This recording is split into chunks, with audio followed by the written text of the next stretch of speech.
Salut tout le monde, j'espère que vous allez bien. On se retrouve aujourd'hui dans une petite vidéo que j'ai jamais faite. Il y a des poils qui volent.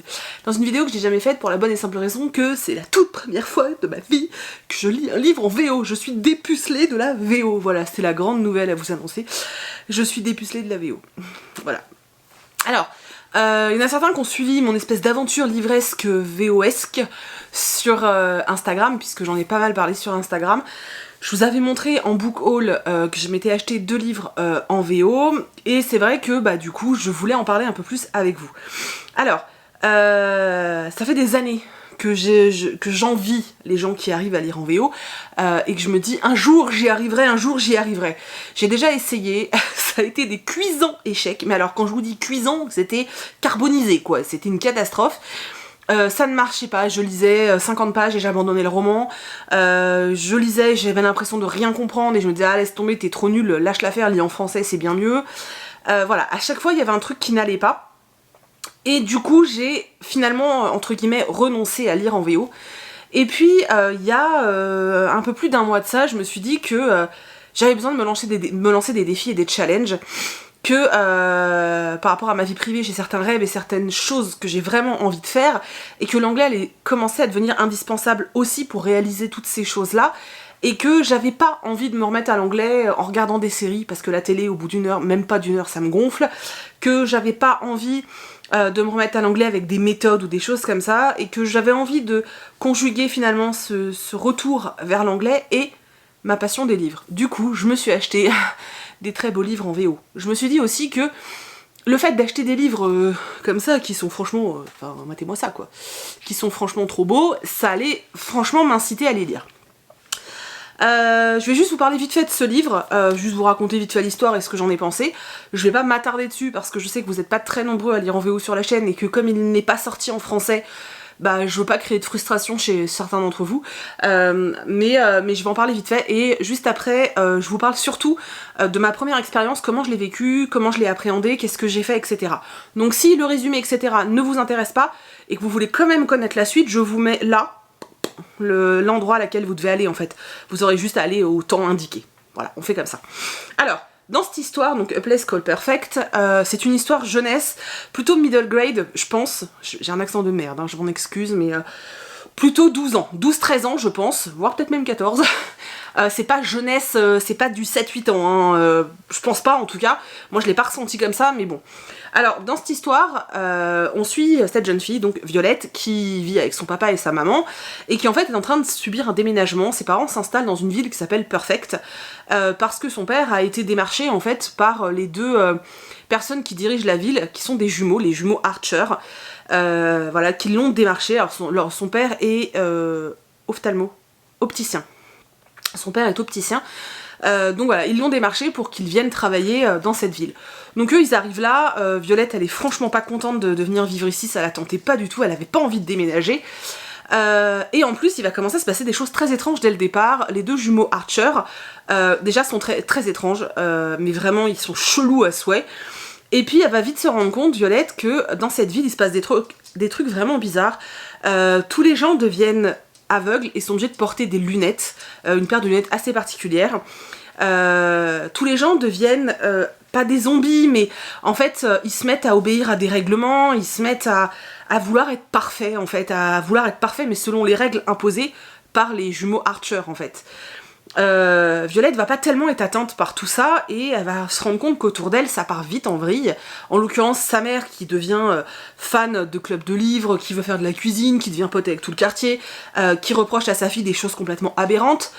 Quand Violette va aller à l'école, elle va se prendre des punitions de malade parce qu'elle a croisé les jambes et que c'est pas considéré comme quelque chose acceptable.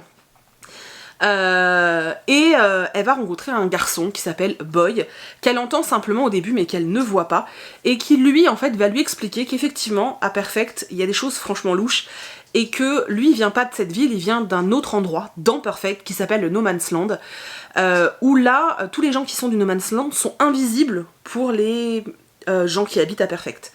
Et en fait on va vite se rendre compte qu'en fait il y a un truc très louche, et qu'à cause des jumeaux Archer, les gens perdent complètement leur personnalité, leur imagination, deviennent aveugles parce que les Archer ont besoin qu'ils portent ces lunettes, puisque ces lunettes là permettent de leur faire voir un monde qui n'existe pas réellement, mais qui finalement les permet aux Archers d'avoir une ville parfaite à leur image. Et bien sûr, Boy et Violet vont vouloir contrer ça, vont vouloir libérer le No Man's Land et vont vouloir protéger la famille de Violet et surtout retrouver une vraie ville, quoi. Alors je vous en dis qu'un tout petit morceau parce que c'est bien plus que ça. J'ai vraiment beaucoup aimé cette histoire. J'ai vraiment beaucoup aimé. Il y aura sûrement une suite parce que ils le mettent à la fin, ils mettent The End for Now. Voilà. Donc je pense qu'on aura sûrement un autre tome. J'ai vraiment beaucoup aimé, c'est plein d'aventures, c'est plein de rebondissements. Je me suis pas ennuyée une seule seconde. Alors il y a des mots de vocabulaire que j'ai pas compris, forcément. Il y a des paragraphes où j'ai rien compris. Mais dans l'ensemble j'ai compris l'histoire, j'ai compris pas mal de choses, malgré le fait que comme c'est quand même du fantastique, il y a quand même des termes qu'on n'a pas l'habitude de voir, hein, faut être honnête. Donc voilà, c'est un livre que j'ai beaucoup aimé, si ça tente quelqu'un, franchement, voilà, après il faut aimer la jeunesse, mais moi c'est vraiment un roman que j'ai beaucoup apprécié. Je peux pas vous dire si j'ai trouvé ça sympa la façon dont c'est écrit, parce que je suis trop novice encore en lecture VO pour vous dire si c'était bien, quel niveau c'était. En tout cas j'ai compris l'histoire, c'est le principal, et moi j'ai passé un bon moment, voilà. Du coup maintenant on va parler de cette première expérience VOesque. Je sais que ça n'existe pas. Alors il faut savoir que mon niveau d'anglais est quand même... J'arrête pas de dire qu'il est mauvais, mais c'est pas vrai. Il est très moyen, voilà, il est très moyen. Je me suis arrêtée après le bac. Je crois qu'à la fac, j'ai fait un peu d'anglais, mais j'ai pas de souvenir, donc c'est que j'ai pas dû en faire beaucoup. Je peux poser mon livre, peut-être. Mais c'est vrai que voilà, je me suis arrêtée au lycée. J'ai pas eu une note si dégueu que ça au bac. Je crois que j'ai eu 13 ou un truc comme ça, mais ça n'empêche, 13 ou 14, je sais plus, bref, on s'en fout. Mais ça n'empêche que j'ai jamais pratiqué, j'ai toujours été très gênée de pratiquer l'anglais à l'oral parce que j'ai toujours eu la sensation d'avoir un accent de merde et que personne n'allait me comprendre. J'ai toujours été plus à l'aise à l'écrit, mais sans être bonne. En fait, j'ai toujours été simplement moyenne. Je faisais ce qu'il fallait pour avoir la moyenne, voire un peu plus. Mais voilà, j'ai jamais été spécialement bonne et j'ai surtout jamais été spécialement intéressée par l'anglais. Voilà, je veux pas dire que c'est la faute que aux profs, mais je pense que le fait que mes profs n'étaient pas spécialement inspirants n'a pas aidé, quoi. Voilà, et du coup c'est vrai que quand j'ai voulu lire de la VO, j'ai voulu commencer par relire les Harry Potter. Ça a été un échec, mais catastrophe vraiment pour moi, parce qu'en fait j'ai commencé à lire et au bout de 50 pages j'ai totalement renoncé, je n'y arrivais pas, c'est pas que je comprenais pas, parce que de toute façon je connaissais l'histoire, mais ça le faisait pas du tout, je ne prenais pas de plaisir dans ma lecture. Et en fait je me suis rendu compte, en lisant celui-ci, que ma plus grosse erreur à ce moment-là, et je parle pour moi, mais je pense que ça s'applique quand même à pas mal de monde, ma plus grosse erreur a été de vouloir lire un livre que j'avais déjà lu en français, et du coup un livre dont je connaissais déjà l'histoire. En plus Harry Potter forcément, je connais les films par cœur, je connais les livres par cœur, donc là c'était même pas connaître, c'était plus que ça. Et je pense que pour moi ça a été une véritable erreur, tout simplement parce que j'étais pas incitée à continuer ma lecture vu que je connaissais l'histoire. Je savais ce qui allait se passer, il n'y avait pas de suspense, il y avait pas de...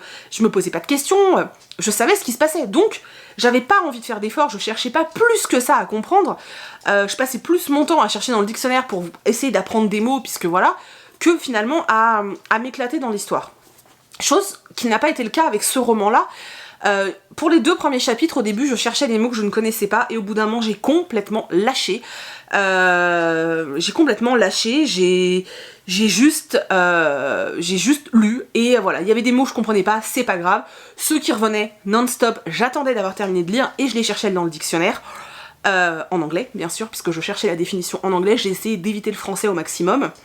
J'ai retenu des mots, hein, des verbes que je connais pas, genre to duck. Pour moi, duck c'est juste un canard, tu vois. Donc au début dans les phrases, quand ils mettent, quand il y avait le verbe duck, moi dans ma tête je me disais quoi, elle fait le canard, quoi, je comprends rien.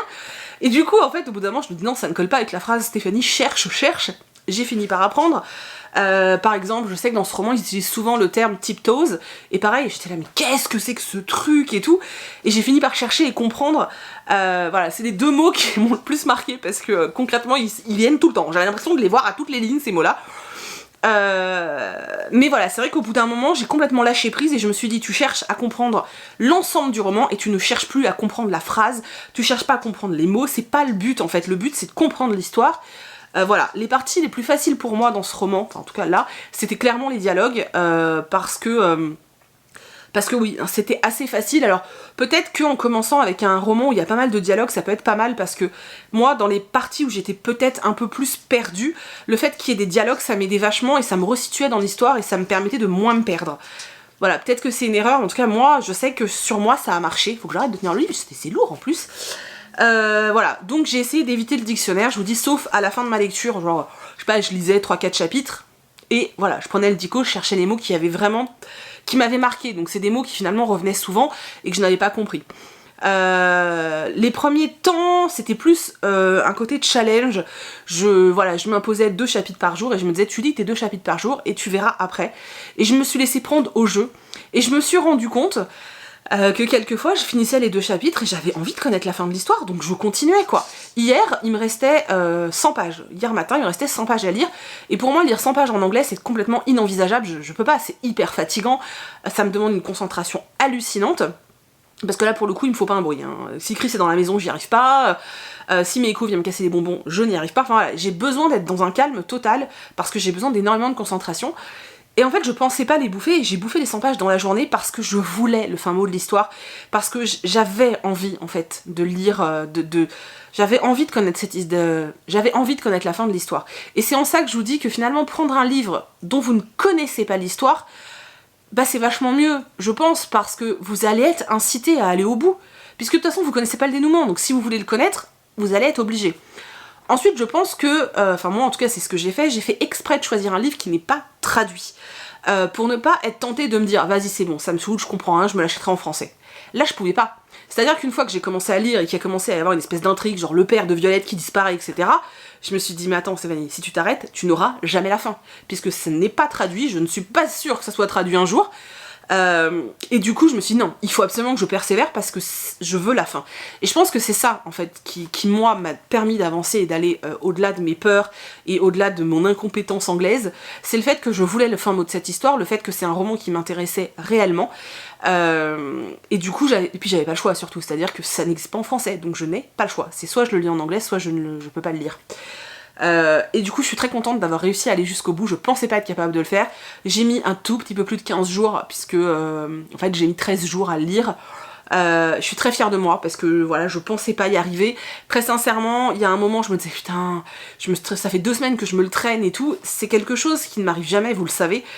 Et c'est vrai que du coup il y a un moment où je me disais voilà. Mais en fait j'avais quand même envie de connaître la fin, donc j'ai continué, et finalement avec du recul, bah voilà, je mets 2 semaines à lire un livre en anglais, c'est pas grave, ça veut dire que je vais en lire 2 par mois. Vous vous rendez compte, 2 par mois, ça fait 24 dans l'année, c'est énorme quoi. Surtout pour quelqu'un qui ne lit pas en VO, donc je trouve ça juste, voilà, juste dingue, et je suis super contente. Et surtout, ce qui me fait plaisir, et c'est ça qui, je pense, peut être source de motivation, c'est que le fait de lire en VO, même si vous êtes novice et débutant, de toute façon je pense qu'au fur et à mesure on ne peut que s'améliorer, et moi c'est ce que je me dis, je peux pas m'empirer, hein, c'est pas possible. Du coup je me dis, mais en fait ça m'ouvre des perspectives hallucinantes, puisque je vais avoir accès à des livres, à tous les livres du monde quasiment.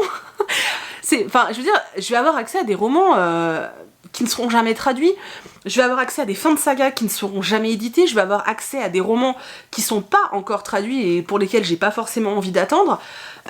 J'essaye de prendre, je vous dis à chaque fois, de choisir un roman qui n'est pas traduit.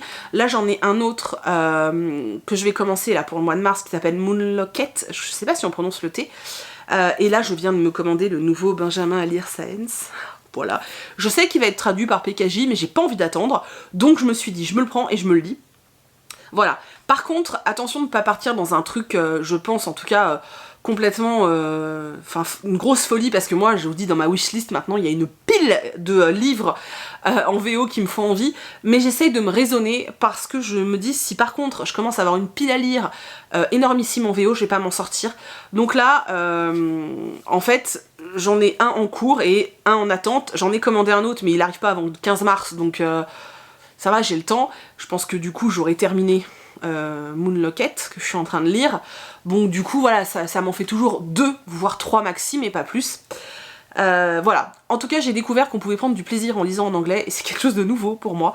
Puisque pour moi l'anglais c'était vraiment une corvée scolaire, et je me sentais pas capable en fait. Et finalement je me rends compte qu'on peut le faire. Alors sincèrement, si je suis capable de le faire, vous êtes capable de le faire aussi. Bon, sauf si vous n'avez absolument jamais fait d'anglais. Mais sinon, sincèrement, vous en êtes capable. Moi j'ai commencé par celui-là, il y a des livres encore plus jeunesse, donc qui seront encore plus faciles. Je pense par exemple à Madame Pamplemousse, qui existe, qui est un livre à la base écrit en anglais, donc qui est très abordable, déjà en français, enfin c'est vraiment pour les petits. Ça se trouve en anglais, je pense que voilà, ça peut être un début. Moi j'ai les 2 premiers tomes en français, je pense que je vais m'acheter la suite en VO. Parce qu'ils sont moins chers aussi, parce qu'il y a aussi ça l'avantage, le prix. Voilà, le prix c'est quand même pas négligeable. Voilà, je sais pas si vous avez des questions à me poser, n'hésitez pas à me les poser dans les commentaires, je vais pas rester 3 heures sur cette vidéo. En fait je la fais pour vous, même si je sais qu'il y en a quand même pas mal que ça n'intéresse absolument pas, mais je la fais aussi pour moi, parce que j'ai envie de me souvenir de cette sensation j'ai réussi à lire mon premier livre en VO, et vraiment c'est une fierté personnelle que vous n'imaginez pas, et du coup voilà, j'ai envie de garder une trace de ça, et du coup je me suis dit en faisant une vidéo, bah voilà, si un jour je doute, je me re-regarderai, ou je m'écouterai plutôt, et je pense que ça me motivera, donc voilà, j'espère que j'ai motivé certaines personnes à tenter le coup en fait. Je pense que vous devez juste essayer, voilà, il faut juste essayer et vous verrez après. S'il y en a qui sont tentés, franchement, celui-là est super sympa. Je peux pas vous dire si c'est le meilleur au niveau justement d'anglais pour commencer, puisque je vous dis je suis pas une experte. Moi il m'a pas semblé difficile, malgré le fait que ce soit du fantastique. Voilà, il m'a pas paru difficile. Après, peut-être qu'un contemporain ça aurait été plus simple, je ne sais pas. En tout cas, moi il m'a pas semblé compliqué, je vous dis j'ai compris l'histoire, donc c'est que c'est faisable. Donc voilà. Et je vais pouvoir me faire une étagère VO, moi. Oui, je sais. Voilà. J'espère que cette vidéo vous a quand même intéressé un minimum. Je vous mets dans la barre d'infos 2 vidéos que moi j'ai regardées il y a pas longtemps et qui m'ont inspiré, aidé ou je ne sais quoi. Donc d'abord il y a la vidéo de Lanila Books qui est une vidéo assez courte et qui vous donne quelques conseils, donc je vous la mets en barre d'infos, n'hésitez pas à aller la voir. Et Aurore aussi, alors je me souviens plus parce qu'il y a plein de chiffres sur sa chaîne, qui explique son parcours aussi, comment elle s'est mise à lire à la VO alors qu'elle est comme moi à la base, elle n'avait pas pratiqué depuis plus de 10 ans et qu'elle n'était pas forcément super douée, et maintenant elle lit plusieurs livres par mois en anglais. Je vous mets les 2 vidéos, enfin les 2 liens dans la barre d'infos, si ça vous intéresse n'hésitez pas à aller vous renseigner un peu plus. Voilà, j'espère en tout cas que ça vous a intéressé, que vous avez peut-être plus envie de tenter le coup. Je vous ai mis comme d'habitude dans la barre d'infos le lien vers le roman A Place Called Perfect, donc si ça vous y dit, voilà, c'est dans la barre d'infos. Et puis voilà, c'est tout, j'arrête de parler parce qu'elle est déjà bien trop longue cette vidéo. Merci du fond du cœur à tous ceux qui l'ont regardée. Merci d'avance à tous ceux qui vont me féliciter dans les commentaires parce que je sais que vous allez être nombreux. Et voilà, c'est tout. Si vous avez des questions, n'hésitez pas à me les poser, j'y répondrai avec grand plaisir. Je vous fais des centaines de bisous et je vous dis à bientôt dans une prochaine vidéo. Bye! J'ai lu un livre en anglais.